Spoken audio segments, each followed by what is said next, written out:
Krajská súťaž stredoškolákov Honba za pokladmi regiónu sa uskutočnila na pôde Strednej odbornej školy obchodu a služieb v Michalovciach. Cieľom bolo prehlbiť znalosti študentov o regióne Košického kraja a podporiť ich kreativitu v oblasti cestovného ruchu. Súťažné družstvá pripravili ponuku atraktívneho dvojdňového pobytu pre rodiny v našom regióne.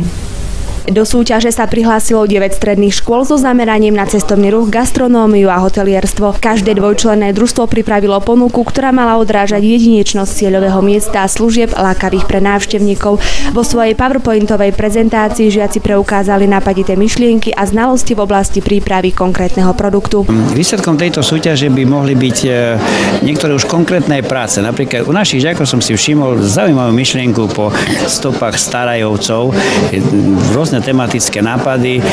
Trebárs mne chýba, čo si také počas prázdnin nemajú, kde mnohí rodičia alebo starí rodičia odložiť svoje vnúčatá. Dôležité je niečo urobiť, niečím začať. Práve program určený pre rodiny s deťmi dominoval v produkte víťazného družstva z obchodnej akadémie Polárna z Košíc. Pre deti najatraktívnejší deň bol ten prvý, ktorý bol taký pre nich skôr zážitkový.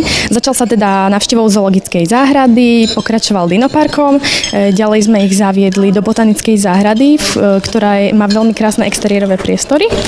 Je tam aj minizoo. Prezentované nápady, úroveň predstavenia produktu, ako aj celkový dojem súťažiacich hodnotila komisia, ktorá pozostávala z odborníkov z oblasti cestovného ruchu. Veľmi milo ma prekvapilo, že naši študenti si vnímajú okolie v blízkosti rôznych kultúrnych a turistických cieľov, a to okrem samotných pamiatok alebo samotných prírodných atraktivít vnímajú aj detaily, ako sú odpadkové koše, parkoviská a všetky tie bežné veci, ktoré jednoducho turista a návštevník potrebuje k tomu, aby sa cítil pohodlne. Podľa slov odbornej poroty práve žiačky z víťazného tímu vedeli najlepšie odprezentovať a predať to, čo ponúkali.